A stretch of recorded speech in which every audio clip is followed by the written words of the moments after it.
All praise, glory, and honor is most certainly due to the Most High, the God of patriarchs, Abraham, Isaac, and Jacob, and peace to you in the name of Jesus. This is your brother Elisha Israel of the Household of Faith, and I count it truly a blessing each and every time that I can come before you to preach the Word of God, and never do I count it as a light thing to do so. Just a little bit about the Household of Faith. We meet every Sabbath at 5925 West 25th Avenue in Gary, Indiana, at 1 p.m. Central Standard Time. We also live stream right here on the Israel Teach YouTube channel, as well as at www.israelteach.org. Yeah.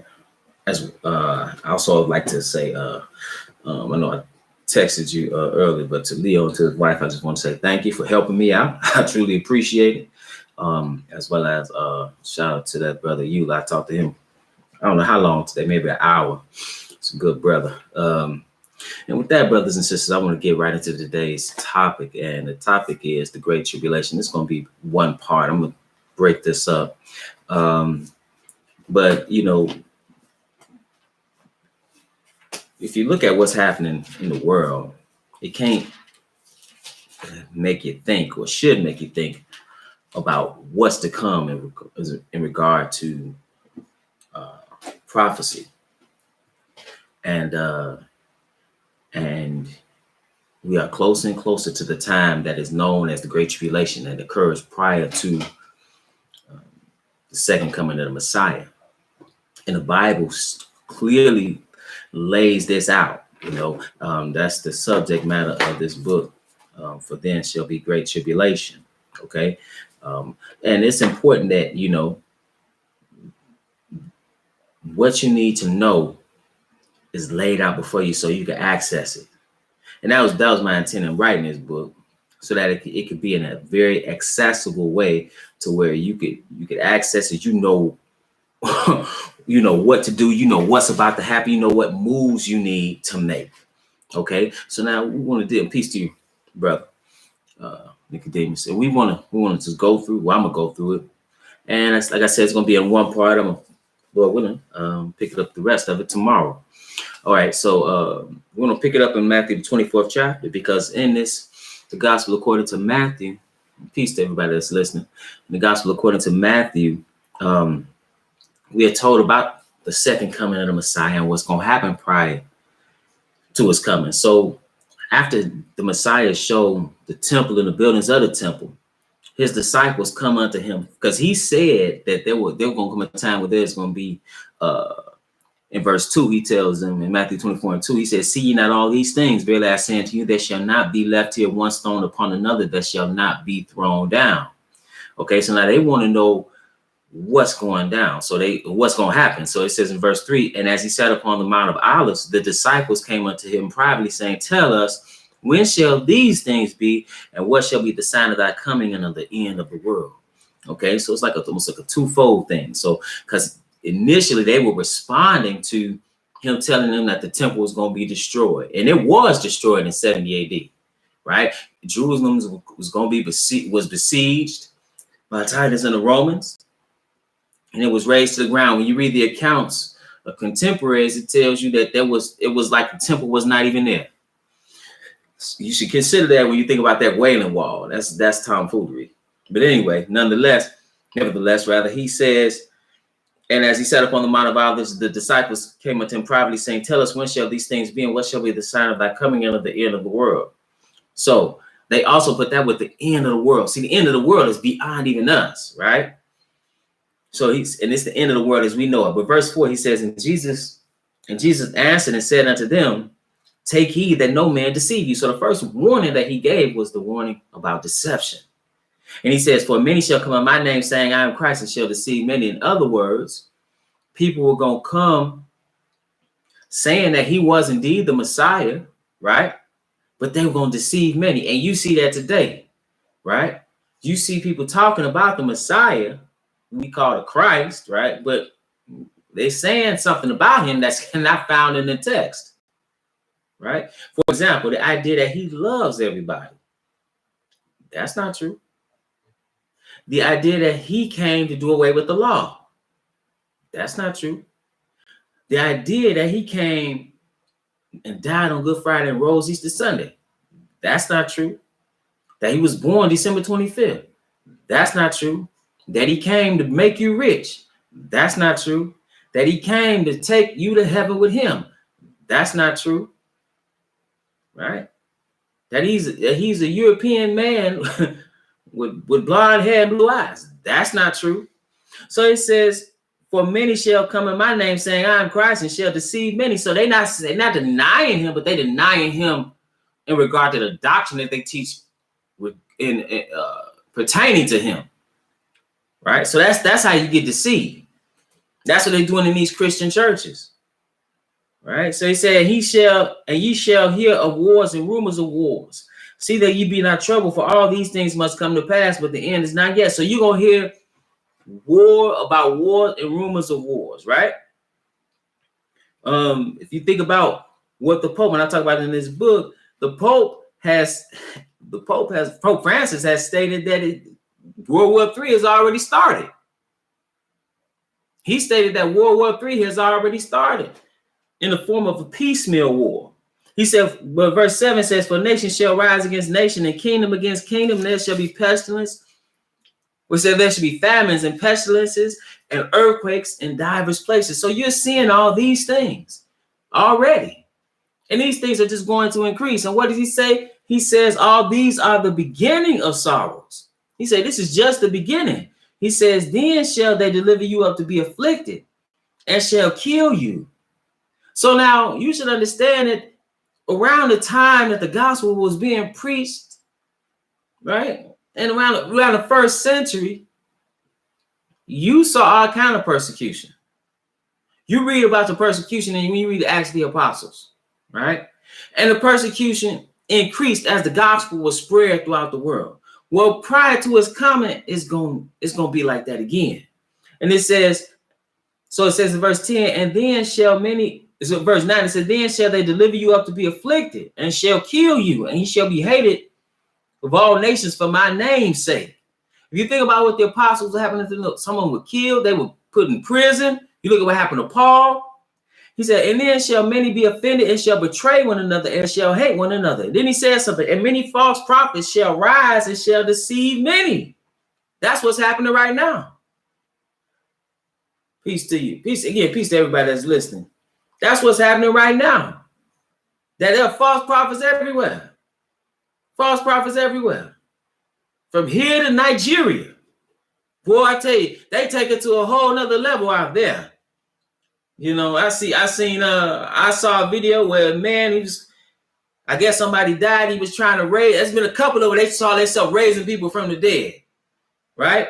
I saw the one guy they put in the casket. They so-called raised him from the dead, and they got him eating. He looking all crazy, like he really raised him from the dead.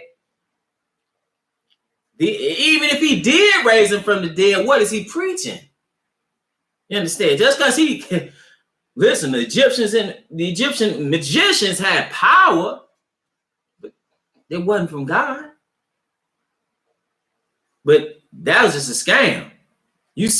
I saw one. He said God called him on his cell phone.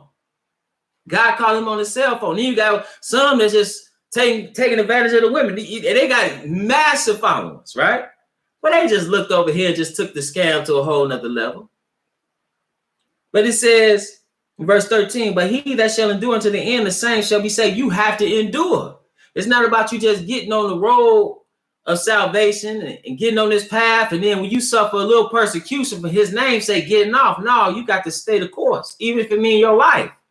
Like Hananiah, Mishael, and Azariah, Shadrach, Meshach, and Abednego, they say, listen, our God is able to deliver, you know, and he can, and certainly he can do this, but if not, we're not going to bow down to your gods, right?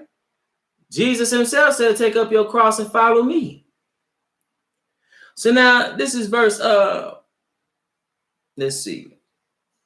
This is verse 14. He said, this gospel of the kingdom shall be preached in all the world for a witness unto all nations, and then shall the end come. But we know that has happened, and it's going to happen again. So it says in verse 15 that this gospel is going to be spread. Then it says in verse 15, when ye therefore shall see the abomination of desolation spoken of by Daniel the prophet, stand in the holy place, whoso readeth, let him understand. Now, what is this holy place? Okay, the holy place, brothers and sisters, the abomination of desolation is talking about a man. Okay. So now let's see who the abomination of desolation is talking about, and then let's go and see what place he's talking about. Okay. So now let's go to the place first. Let's go to 2 Thessalonians. Then we'll go deal with this man. 2 Thessalonians. Let's see what Paul said about this place, this holy place.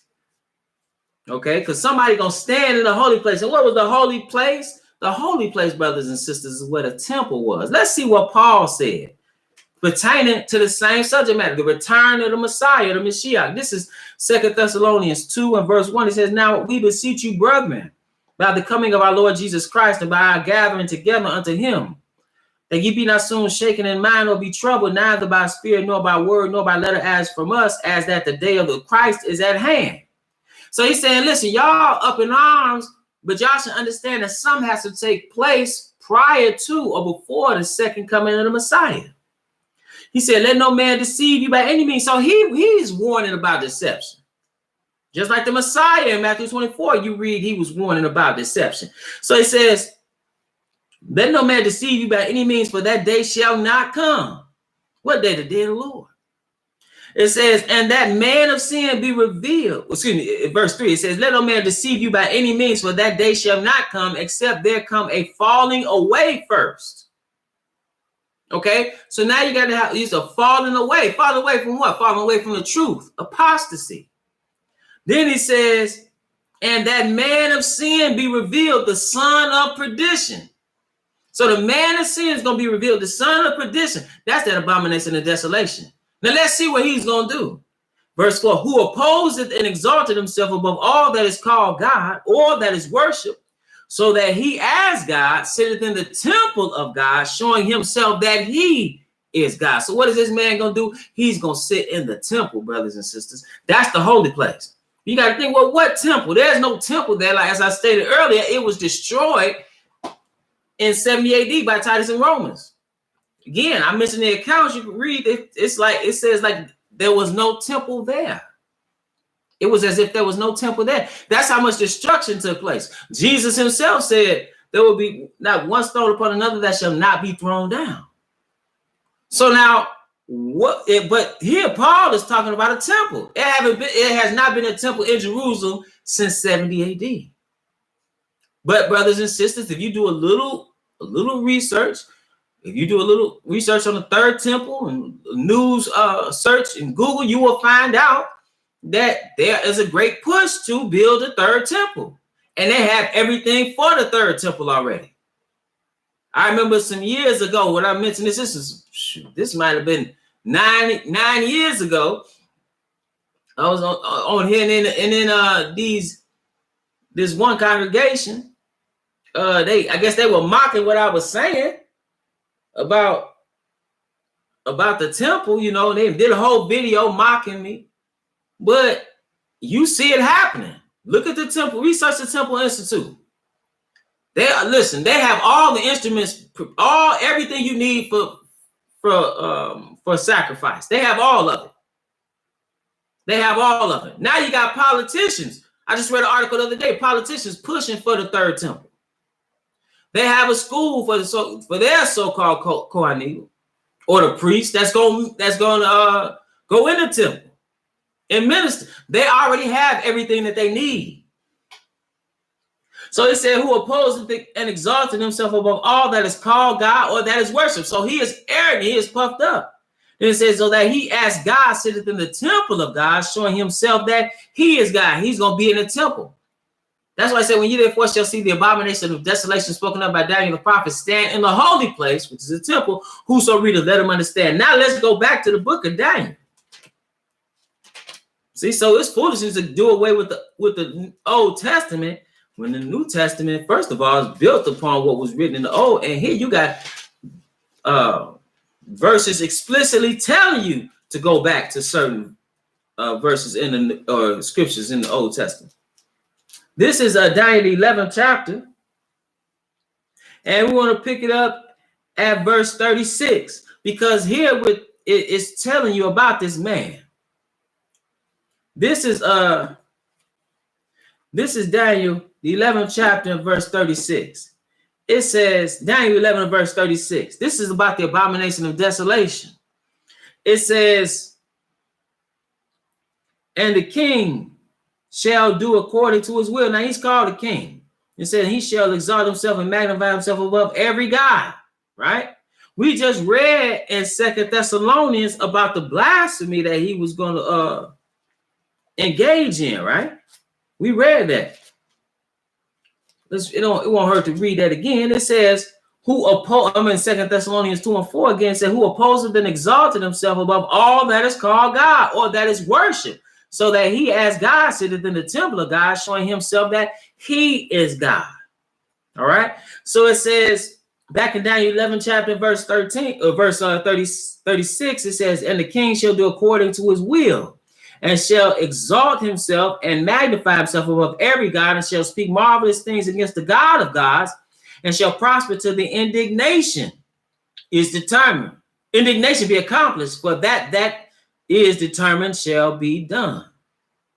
Then he says, neither shall he regard the God of his fathers, nor the desire of women, nor regard any God, for he shall magnify himself above all. Again, that's just what we read. But in his estate shall he honor the God of forces, and a God whom his fathers knew not shall he honor with glory and silver and with precious stones and pleasant things. Right? So he's dealing, it said, with a different type of spirit, right?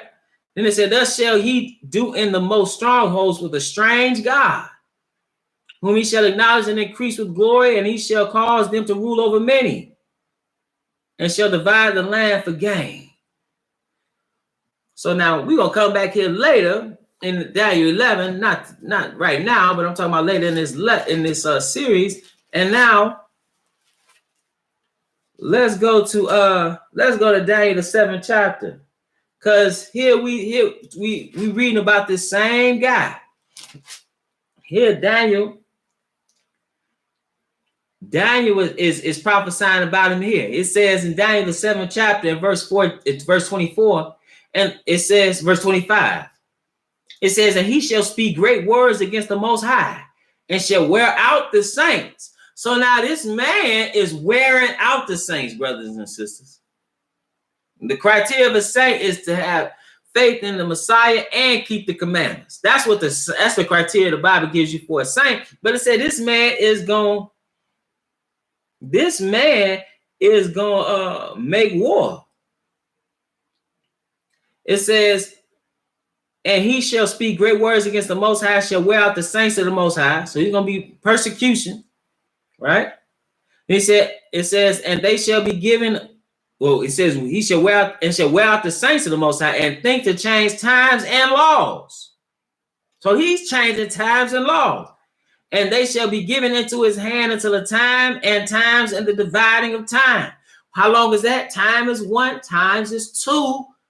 1 plus 2 is 3 all day long. Then it says and a half, which is the dividing of time. So that's 3.5 years. That is the duration of the Great Tribulation, brothers and sisters. That's the time that's given. 1260 days, 40 and 2 months, times in the dividing of time.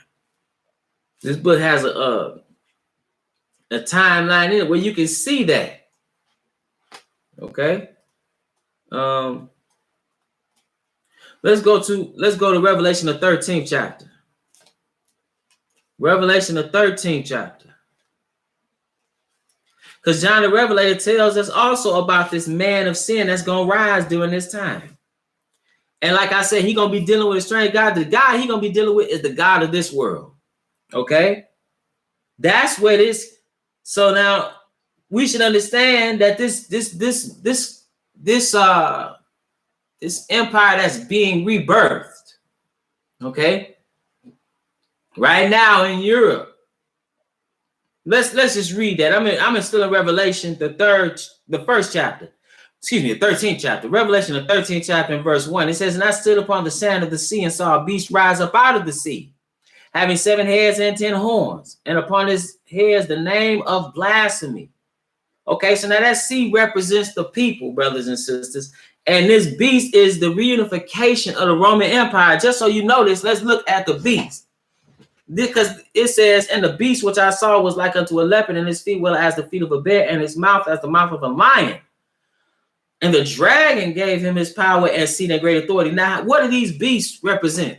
Understand, Daniel was shown the interpretation as far as these beasts go. Okay. So the first beast was the lion, right? The lion represented Babylon. The next beast was the Medes and the Persians, which represented the bear. Then you had the four-headed leopard, which represented the Greeks, and then you had the a beast that was outside of the taxonomy, right? Animal taxonomy, that represented Rome. Well, Rome died in 476 AD, but it continued through religion. So now in these last days, it's going to be revived. It's going to be revived. And that's what he's talking about. That's why it says, and then it says, and the dragon gave him his seat and his seat and great authority.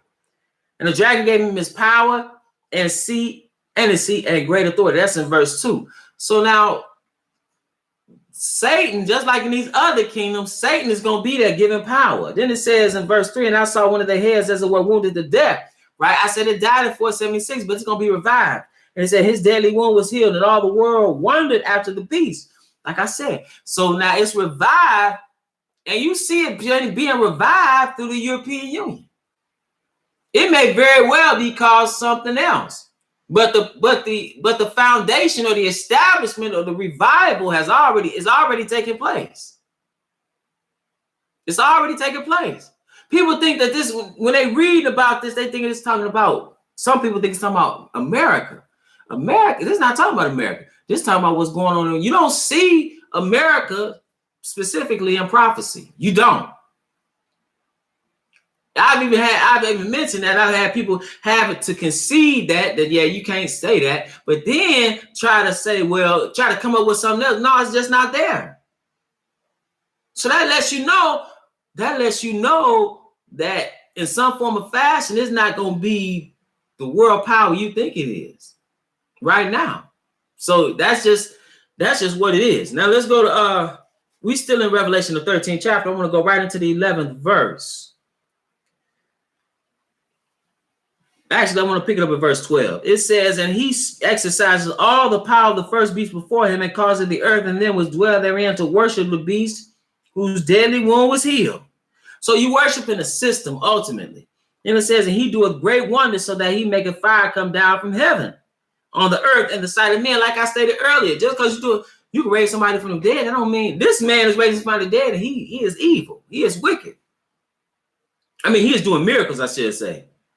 He says he do a great wonder so that he make a fire come down from heaven in the earth in the sight of men. So now he's doing miracles, right? Make a fire rain down or lightning come down from heaven, but he's not he's not righteous. Verse 14, and deceiveth them that dwell on the earth by the means of those miracles which he had power to do in the sight of the beast, saying to them that dwell on the earth, that they should make an image to the beast which had the wound by a sword and did live. So now, just like I stated earlier, Shadrach, Meshach, and Abednego, and Hananiah, Mishael, and Azariah, that's their names. They were the king of Babylon. Tried to make everybody bow down to this worship and worship this statue that he built, right? Because he was shown this statue that represented those same four Gentile dynasties. Okay. The Babylonians, the Medes and the Persians, or the Medo-Persian Empire, the Greeks, and the Romans, right? That's what that statue said. He said, you better bow down. And they didn't bow down, right? The same thing here. It says, and he deceived them that dwell on the earth by the means of those miracles which he had power to do in the sight of the beast, saying to them that dwell on the earth that they should make an image to the beast which had the wound by a sword and did live. And he had power to give life unto the image of the beast, that the image of the beast should both speak and cause that as many as will not worship the image of the beast should be killed. Okay. So if you didn't worship or refused to worship, it meant your life. Now let's go to find out what'll happen, because we're gonna come back here tomorrow too. But let's find out what'll happen if you take the mark of the beast. We're in Revelation, the 14th chapter, and this is it. I'm gonna pick this up tomorrow. It says in verse 9, and the third angel followed them, saying with a loud voice, if any man worship the beast in his image and receive his mark in his forehead or in his hand, the same shall drink of the wine of the wrath of God, which is poured out without measure into the cup of his indignation. And he shall be tormented with the fire and brimstone in the presence of the holy angels and in the presence of the Lord. So it says that's what's going to happen if you take the mark of the beast. Verse 11, and the smoke of their torment is sitting up forever and ever, and they have no rest day nor night, who worship the beast and his image, and whosoever receives the mark of his name. See, it's going to be some that will try to convince themselves that you don't want to die. You don't want, God don't want you to die. So he just go ahead and bow down. He understand. No, you going to hell if you do that. That's a heck of a thing. You going to hell. But think about it. If people believing in the rapture don't ever come. It never comes. How their faith will be shattered if they are confronted with this. What are they gonna do? More than likely, let them go bow down. You see a corner heads rolling, heads piled up in the corner and then cut off. But the Lord would have you to get your head cut off, decapitated. Excuse me, man, to be decapitated. But understand, He can deliver us from death. We have to have faith. So now. It says, and the smoke of their torment is sent up forever and ever, and they have no rest day nor night, who worship the beast and his image, and whosoever receiveth the mark of his name. Then he said, here is the patience of the saints. Here are they that keep the commandments of God and the faith of Jesus. So you have to have both. You can't just believe. The devil believe and tremble. They're on their way to hell. Nor can you just keep the law, because you can't get justification through keeping the law. All have sinned and come short of the glory of God. You need to couple both. You need to couple your faith with your obedience. Then he said, here's the patience of the saints. Here are they that keep the commandments of God and the faith of Jesus. You got to have both. So I'm going to pick this up tomorrow. I want to remind you, we at the House of the Faith meet every Sabbath at 5925 West 25th Avenue in Gary, Indiana at 1 p.m. Central Standard Time. We live stream right here on the Israel Teach YouTube channel, as well as at www.israelteach.org. I want to remind you that this book is available for Then Shall Be Great Tribulation. It's available at Amazon and other book distributors. Go get the book. And with that, brothers and sisters, it's always my prayer that you were edified.